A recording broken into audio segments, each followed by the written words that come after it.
Sa ibang balita, pinangunahan ni Pangulong Aquino ang paggunita sa ika-72 anibersaryo ng Araw ng Kagitingan sa Pilar, Bataan nitong nakalipas na Abril 9. Sa kanyang talumpati, pinapurihan ng Pangulo ang kabayanihan at sakripisyo ng mga veterano para sa ating bansa. Ang buong ulat mula kay Elena Luna. Sapat na pagkalinga sa mga veterano at kanilang pamilya. Ito ang binigyang diin ni Pangulong Aquino na hangad ng gobyerno upang tumbasan ang malasakit na ipinamalas ng mga veterano noon.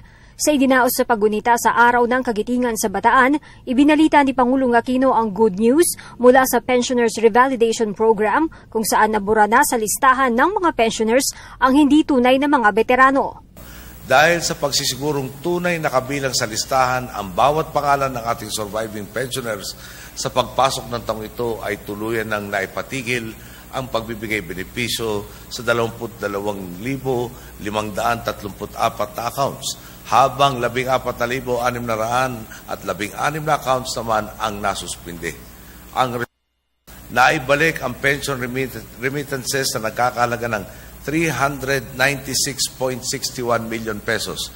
At itong Marso, umabot na nga sa 133,784 na lehitimo mga veterano at kanilang mga asawa ang binibigyang serbisyo ng ating Philippine Veterans Affairs Office.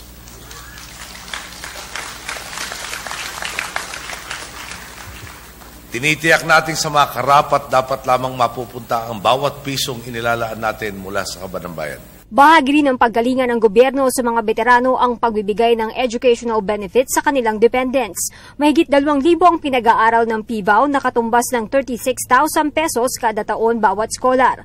Para naman sa kalusugan ng mga veterano, sinabi ng Pangulo na bukas ang pinto ng Veterans Memorial Medical Center at mga sangay sa bansa.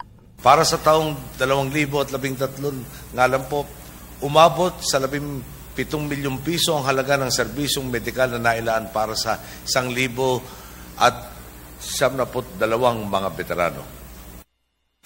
Pinalawak pa ng VMMC ang kanilang benepisyo para sa inyo. Ngayon po, kabilang na sa listahang sagot ng gobyerno ang mga serbisyong tulad ng cataract operation, coronary angiogram at cardiac bypass. Sa listahan ng Philippine Veterans Affairs Office o PIVAW, mahigit 178,000 ang pensioners sa bansa. Nasa mahigit 14,000 ang mga veterano ng World War II. Kasama sa bilang na ito sina Lolo Eugenio at Lola Elvira na taon-taon ay bumabalik-balik sa Mount Samat tuwing Araw ng Kagitingan. Naalala namin yung aming karanasan dito eh. Kaya bumabalik kami lagi. Taonan lang naman. Yung mga kabataan dapat yung pagmamahal sa ating bansa. Ang mga kabataan magkaroon ng sakripisyo tulad ng mga ginawa ng unang panahon ng mga matatanda namin. Ayon kay Pangulong Aquino, kasabay ng paggalinga sa mga veterano ang pagsisigasig din ng pamahalaan na masigurong ang mga sundalo serbisyo ngayon ay may kakayahang gampanan ang kanilang tungkulin. Bahagi ng AFP Modernization and Capability Program ang mga modernong sasakyan at kagamitan para mapagaan ang kanilang tungkulin. Sa kanyang speech, inahalimbawa ng Pangulo ang ginawa ng mga marino sa pangunguna ni First Lieutenant Mike Pelotera na nadestino sa Ayungin Shoal. Sa loob ng halos 5 buwan, ang kanilang mundo ay uminog lamang sa karagatan. Halos wala silang komunikasyon sa kanilang mga pamilya. May mga pagkakataon pang hinaharang ang pinapadala natin mga gamit at pagkain sa kanila. Araw-gabi, sakay na nakatirik na BRP Sierra Madre ay nakaangkla lamang ang kanilang dedikasyon sa pagtutok at pagbabantay ng ating teritoryo. Kaya naman po, kasama na ating mga veterano, kabilang din na mga kawal na tulad nila sa mga kinikilala natin ngayon.